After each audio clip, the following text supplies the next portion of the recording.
Sana olsun ati sana aşık ben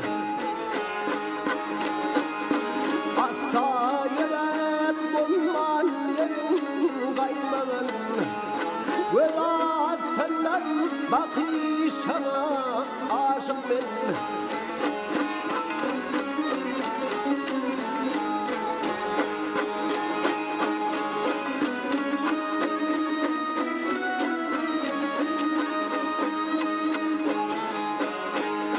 Kasım yad ettim kellerim bilen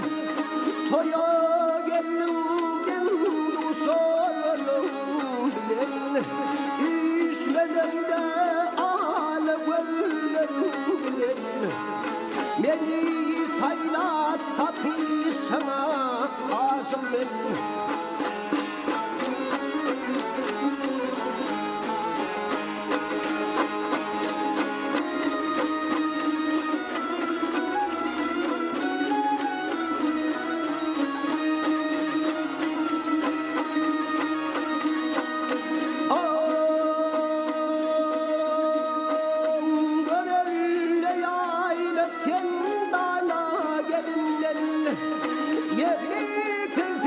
Asla çıkmaz kilimden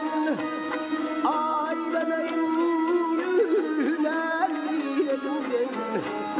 Kendim keşte çekişine aşık ben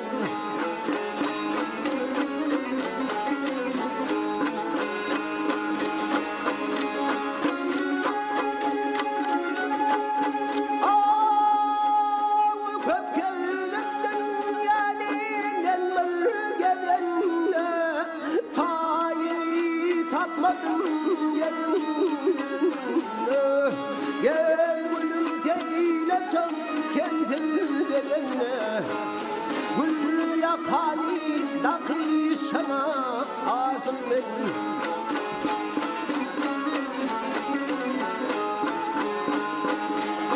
Ya gül yakani daki sana